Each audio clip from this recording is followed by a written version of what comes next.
Good afternoon for you. Oh yes, it's good afternoon. How's things over there? It's fine. It's fine. Yeah. Well, we're ready.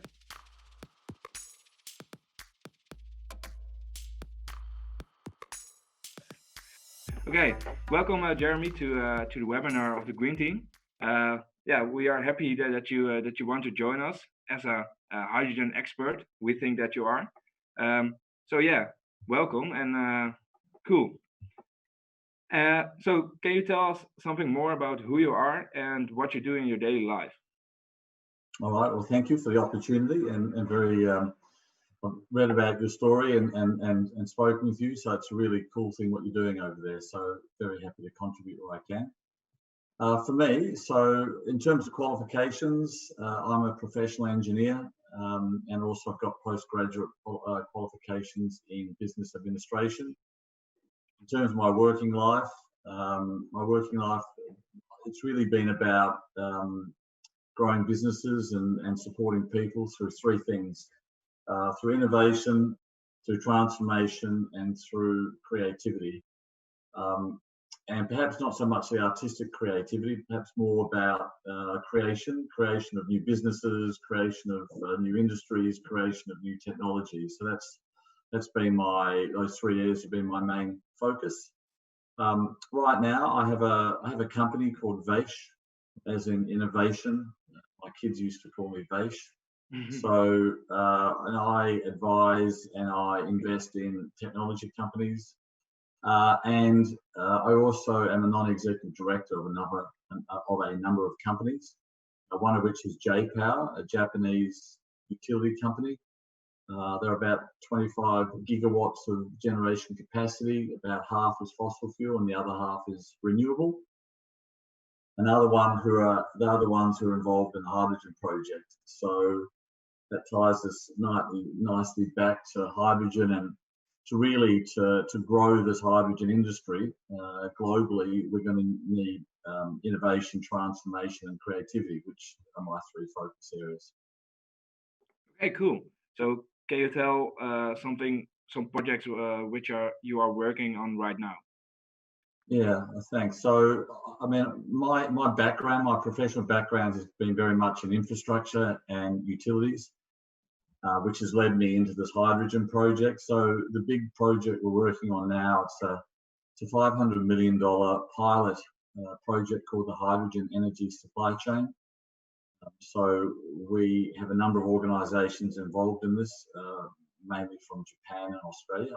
I live in Australia, but this project is really to prove up the ability to produce hydrogen and ship it to Japan, given the fact that Japan imports most of their energy. So we have companies like J-Power, my company. We also have Kawasaki Heavy Industries, and Sumitomo, Iwatani, Marubeni, an Australian utility called AGL, the governments of Victoria, Australia, and Japan. So quite a large group of people. And this project is we gasify coal. We capture and store safely the carbon, which is generated through the gasification process. We then liquefy the hydrogen. So it's minus 253 degrees centigrade. And we can reduce it down to 1/800th of its size, of its volume. And then we are going to ship it in a purpose-built liquid hydrogen ship to Japan, where it gets offloaded in the port of Kobe, and then gets used in Japan. So an end-to-end supply chain to prove that these things can be done, to hopefully support as a foundation the hydrogen industry around the world. Okay, and you said that it was this is never done before, because we had a call before this one, and you said, okay, this is the first time a ship has transported liquid hydrogen.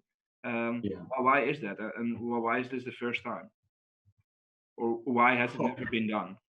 Yeah, look, I think there's a couple of reasons. One is it is the first time for the ship. So this is a purpose-built, or basically the vessels containing the liquid hydrogen are unique. It's going to be on a ship, and shipping liquid hydrogen has not been done before, so it's needed a whole lot of maritime approvals and acceptance to ship it across international waters. Why hasn't it been done before? Probably more, it gets back to the whole thing about hydrogen, the demand for hydrogen, and why hydrogen. When there's a demand for something, people tend to focus their minds in coming up with a solution. There hasn't been a massive international demand for hydrogen, so that's why there hasn't been the technology to do it. And also there are some challenges with it. It's minus 253 degrees centigrade. And just as a comparison, liquid LNG, liquefied natural gas, just as a comparison, is about minus 150 degrees centigrade. So there's quite a leap from 150 to 253. But it's not that it couldn't be done. There was no real driver to do it, and now they're the drivers. So people are now focusing their mind and also putting their resources behind it. Okay, cool. Yeah, well, that's something about your project. So let's look more onto hydrogen. Yeah, as a global resource. Where do you think hydrogen will be in 10 years, and what will be the biggest innovations? Yeah, so let's start with right now. So hydrogen, there's about 70 million tons per year of hydrogen is produced right now. And that's mainly for making ammonia, which is used in fertilizers and explosives and other industry sources or uses. So that's about 70 million tons, and that's generated predominantly through gas. So we, through steam, methane reforming, we can extract the hydrogen from the gas. At the moment, most of that process doesn't capture the carbon, so there's no CO2 capture and storage. So it goes into our atmospheric area. So there's about 70 million tons now, mainly for industry. There's about 11,500 hydrogen fuel cell vehicles on the road. So not a lot, but there's some. So it's the embryonic side of hydrogen. In 10 years, the aim is to try and drive the price of hydrogen down, to start to get it more competitive with other, other energy sources like LNG and oil and so on.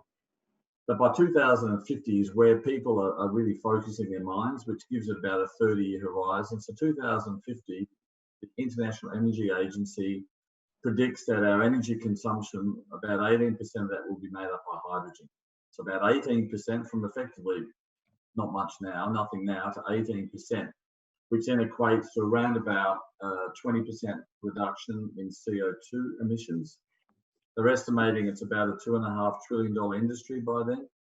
So as you can see, it's quite large, but it's going to take some decades to get there, because we need the demand, then we need the scale, and scale is the thing which drives down price and increases efficiency of the whole supply chain. And also we need time for the community to accept a new fuel type. It just takes some time to feel comfortable with it, and regulations need to change and those sorts of things. Okay, and what we hear a lot about in the Netherlands is the difference between gray hydrogen and green hydrogen.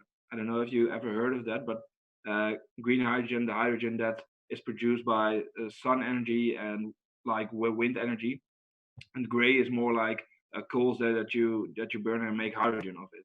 So how do you think? Because you said 18% will be hydrogen in 2050, but how much of that will be green hydrogen? Well, that's a really good question. I mean, I think the issue about colours is sort of distracts a little bit. In my personal opinion, our challenges to reduce CO2 emissions in the atmosphere is extreme. So we need to move now. I think our focus should be on clean hydrogen. So the definition of clean is something which we'll still need working on. But there are colours. So green hydrogen, as you said, is renewable energy driven through an electrolyzer which splits water into H2 and O2. blue hydrogen, if you want to call it blue hydrogen, is using fossil fuels, but capturing and safely storing the carbon. So we would view our project, if you wanted to go into the colour coding, we would view ours as blue. And then you've got grey hydrogen, which is using fossil fuels without any carbon capture and storage. But then there's other colours, which I can't remember what they are now, but if you use nuclear power, you can use nuclear power, you can use biomass. There's so many different ways you can derive the energy to split water or extract hydrogen out of fuels, which is why I don't particularly subscribe to the colour code. I mean, I subscribe to doing something now to reduce our CO2, and right now, our type of technology is the quickest to market and the cheapest price, and it's the cleanest. And so we believe doing something positive is perhaps better than waiting for something which may come in the future. Mhm. But going back to your point, I think green hydrogen is perhaps where it's heading, but it's going to take, most reports say it's going to take quite many years, a decade or more, to get the price down to be competitive. So, I mean, what do we do in the interim? Yeah. So this is it's the whole transition which is challenging. How do we transition? How do we build up an industry which we need scale and reliable and plentiful hydrogen, clean hydrogen? So that's the challenge. Your generation is going to pick up as you work. You know, how do you scale up a project, or how do you scale up an industry? So it's fascinating. It's challenging. For me and our sort of organisation, we look at how do we move now. The challenge is so great for reducing CO2. How can we keep making positive steps forward? Yeah. So you think it will first be mostly the blue-gray hydrogen, and then when the whole transition is done and the like infrastructure for hydrogen is fixed, then we can start on making it more green, because yeah, it's just slow steps. Well, yeah, I mean, I would like to try and eliminate the grey. If you want to use the colour coding again, I'd try and eliminate the grey as fast as possible, because that Yeah. 70 million tonnes of hydrogen is, I can't recall the exact number, but it's producing a lot of CO2 in the atmosphere. So if we can at least swap the grey into blue, that's a good first step. But also blue, which is clean. And there's, even in our project, there's no reason we can't mix biomass within our fuels to get it to carbon neutral anyway. So there's many things which we can do. But yeah, the transition is, let's call it, as you said, from grey to blue to green. But that doesn't mean we don't do green. I think we should be doing the green hydrogen as fast as we can as well. But it comes at a price premium. And at the end of the day, you as a resident who consumes power, or the industries in the Netherlands, are going to have to pay for it. So someone has to pay for that increased cost. So there's this great balance which we as a global community have to work through to ultimately get net zero by 2050. Yeah. Cool. Okay. So yeah, we talked about a bit where's hydrogen right now, but is there a specific reason why hydrogen isn't a common fuel right now? I think there needs to be a demand. I think most things, there has to be, people need to want something. And the demand really now is more because of the environment. You know, we have been for 100 years been using, you know, oil and gas and coal and other forms of energy, because they're cheap.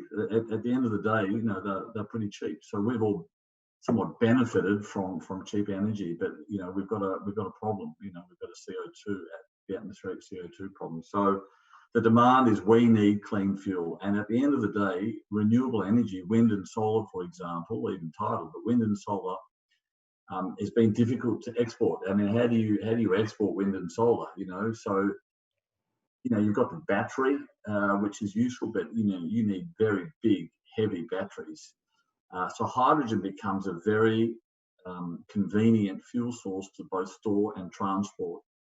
So people are saying actually hydrogen is pretty neat, because it can store it, which flattens out the energy mix in any city environment.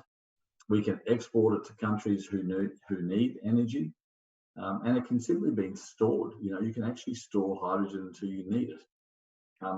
So I think the demand is now there. I think it will go hand in glove with. I think batteries have a future as well. I think batteries are pretty neat as well. But I think hydrogen's there. We need all options on the table, and the time has come for hydrogen. It's existed. We can now focus on it, given the fact that there's about 20 countries. I think 20 countries have got hydrogen strategies right now. So you can see what's happening. People are now starting to focus their attention. I think the Germans released their strategy last week, I think. So, and there's other countries obviously doing, Australia and Japan, South Korea and China and Singapore. That's interesting. Yeah, because there's great debate about electric vehicles, either battery electric vehicles or the hydrogen fuel cell electric vehicles. The issue about domestic cars, cars for you and I, is you need to have lots of refueling stations, and I think one day that will come. It takes a long time to build that infrastructure out, but I see right now the opportunity for hydrogen in vehicles is heavy vehicles, like a back to base vehicle, so like buses, which during the day they are transporting people and they come back to their base at night. They can just be simply refueled with hydrogen and go out for the day. So heavy trucks, which are going long distances, I think that they could use hydrogen, because hydrogen has the advantage on large vehicles of being much lighter than batteries. And I mean, a battery on a huge semi-trailer is massive. It's so heavy. But hydrogen is just like any other fuel it's been using before. So therefore, you need less refueling stations in that sort of situation. And then slowly but surely, you can let the refueling stations develop and grow over the numbers of years. Yeah. So it's just gonna take a time. It's like the chicken and the egg. Which comes first? You build all the refueling stations and you build all the production, or do you match that with the production, which matches the demand? So ultimately, you really want to sort of have demand and supply being the same, but it's always very difficult to do that in a new industry. Yeah, in the Netherlands there are already buses which drive on hydrogen, so that's a big success, I think. Do you think hydrogen will take over the domestic cars? I think if it does, it'll be some decades away. I mean, the big OEMs, the Mazdas and Hyundais and Toyotas of the world, obviously, and others are investing heavily into consumer vehicles. But you've got the likes of Tesla and others out there, obviously, with their battery electric vehicle. I would just like to see many more electric vehicles, first of all. That's probably the best. I don't mind if it's fuel cell or battery. But ultimately, the consumer, you and I, will decide what we buy. When we want to buy a new vehicle, we will decide based upon price, reliability, and ease. And ease will be things like recharging. So one of the negatives, it could be seen as negatives, the time it takes to recharge a battery versus hydrogen. You can just pump it straight in, obviously. The other thing, and I don't know enough about this, but the other thing is, if you look at the whole life cycle, what do you do with the batteries after they've reached their life? I mean, I know they try and recycle and perhaps they recycle most of it, but I think when that time comes, people look at more holistically, what am I purchasing in a vehicle and what happens not just with the fuel and the emissions, but what happens with the waste products, which is physical waste products as well. So I think those are the sorts of things the consumers will start to think about as time goes on. But right now, as many electric vehicles as possible on the road would be fantastic. One's a battery and one's a fuel cell. But look, at the end of the day, as I mentioned before, I think if we can continue to make steps forward, if we can clean up our processes, whether it be cars, and so we can all make that choice with vehicles. If we make a clean decision going forward, that can only help, right? So we can't keep waiting. So let's do something positive. So I really support the fact. I mean, I read the book. I read Elon Musk's book over the last in lockdown. With COVID-19 lockdown. I mean, quite amazing. The whole Tesla and SpaceX, but the whole Tesla thing's fantastic. So you have to tip your hat to those sorts of people. Okay. So yeah, the next question was which steps need to be taken to make it a common fuel? Price. We need to drive the price down. Price will come down with demand, and price will come down with technology. So advancements in technology will. So demand, price, technology, and also think the community acceptance. People, we just need to bring the community on the journey with us, explaining hydrogen, its safety record, having good safety regulations in place with all the countries to make sure that the whole supply chain is safe, to limit any safety hazards. I mean, it's like any other fuel. If handled incorrectly, it can be problematic. But I don't believe that is a barrier, because we live in a world where trucks are carrying fuel around and which are inflammable. So it's not a barrier, but it needs to be considered carefully, and we need to educate. I think we need to educate the community on the benefits and safety of hydrogen. Okay, cool. So we have talked a little bit about battery electric and hydrogen electric vehicles, but are there any other big competitors of hydrogen which may take over the sustainable energy industry?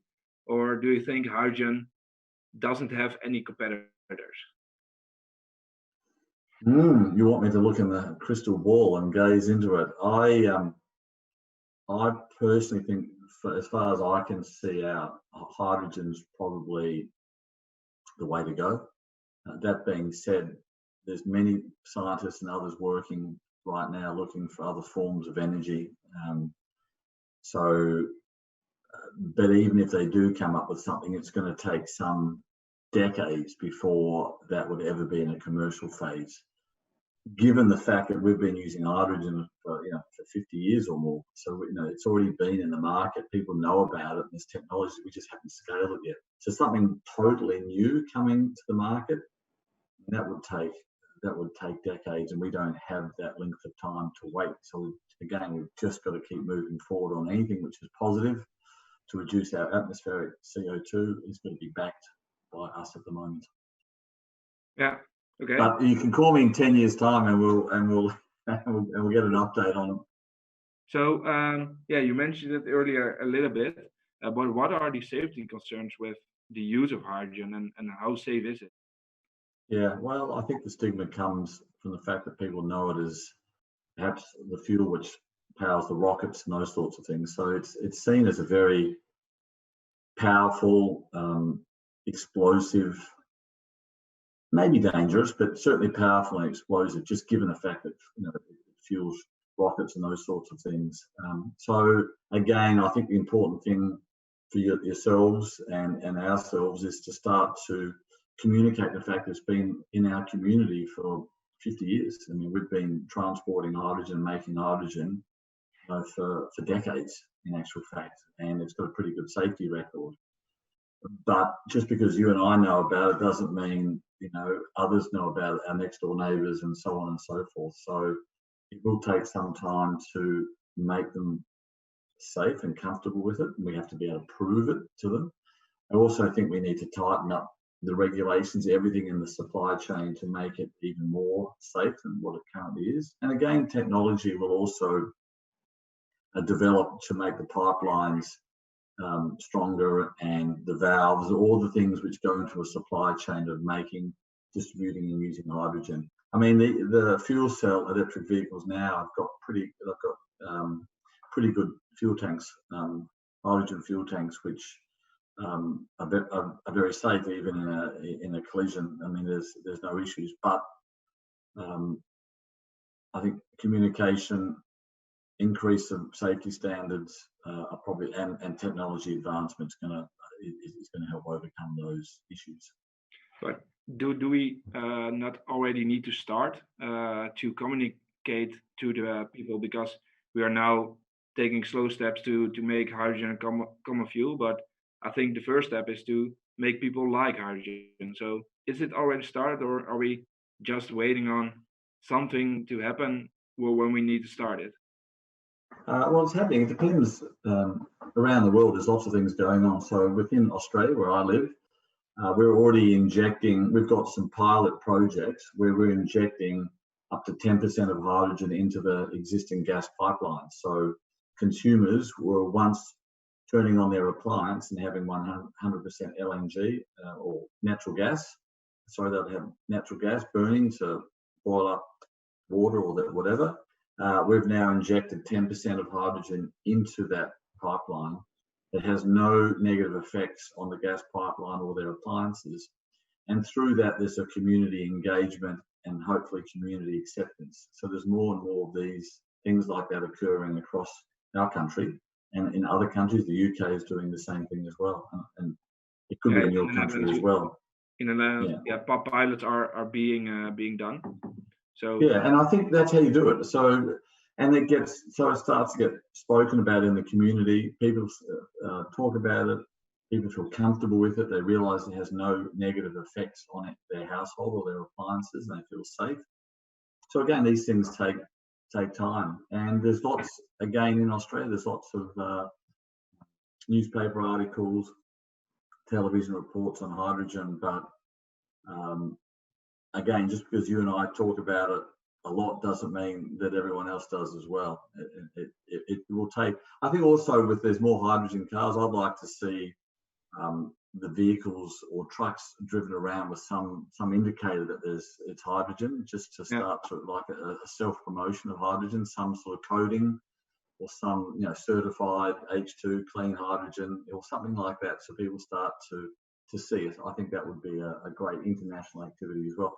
Just on that, there is a push to certify the origins of the hydrogen. So a certification scheme where you can, when you receive the hydrogen, you know that it's been certified as clean hydrogen.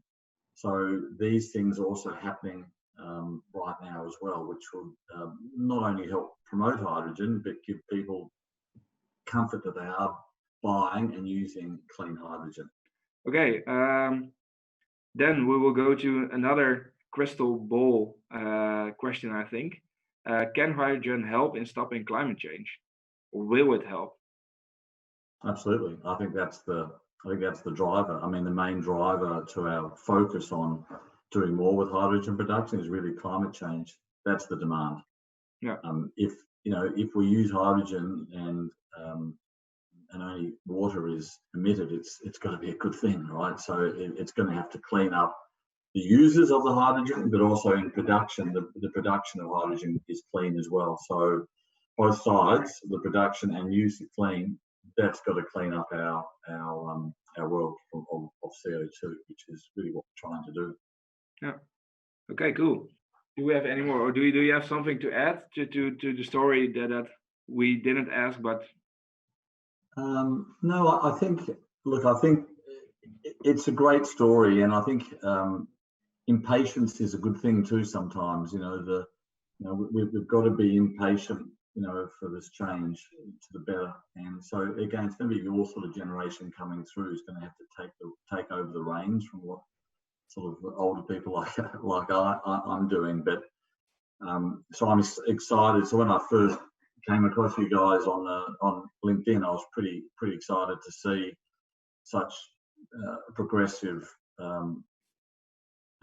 group of people in that challenge in hydrogen cars and hydrogen vehicles, which can be used for other things. So all that knowledge you're learning can be applied across clean industry. So it's really fantastic. As I mentioned when we last spoke, I'm trying to put you in touch with some other hydrogen vehicle manufacturers just to give you all a pathway. If you really love this sort of things, the question for you is how do you get more involved with it? What are the companies and what are the industries you can be involved in with hydrogen, or at least the clean energy industry? So I admire what you're doing. I support what you're doing. It's fantastic. Cool. I think we have everything what we wanted to ask. So yeah, we want to thank you big time for giving all the answers to our questions, and hopefully the world will take up the next steps to make the world more hydrogen, make the world use more hydrogen. It's exciting. I think, I mean, yes, I agree. And thank you for your time and thank you for the opportunity. I think somehow we need this global coalition of hydrogen converts and people excited in hydrogen to come together, and you'll see a whole new industry flourish over the decades to come. It's interesting in terms of timing. In Australia, we started our LNG industry in the late about 1979, 1980. That's when our LNG market started. It's taken 40 years, and Australia is now the largest exporter in the world. So just to give a sense of timing, to go from effectively nothing to being a very large-scale industry has taken 40 years. So the question for you and I and other people is, how can we speed up with hydrogen? How can we scale this up in 20 years rather than 40 years in 20 years? And I think that's the challenge we have. Is how do we do that? That's the challenge for your generation right now, and we have to pick it up after you. So. Well, we can work together. I think there's nothing better. There's absolutely nothing better than working together. I mean, 100%. You can't just be given to one person or one group of people. We all have to be involved. And you've got different ideas, and you've got energy and fresh ideas, which need to be put into it as well. So there's nothing better than working together. Okay, cool. Okay, then enjoy the rest of your day. Thank you for the opportunity. Okay. It's been a pleasure. Have a nice day. Cheers. Thank you. Bye-bye.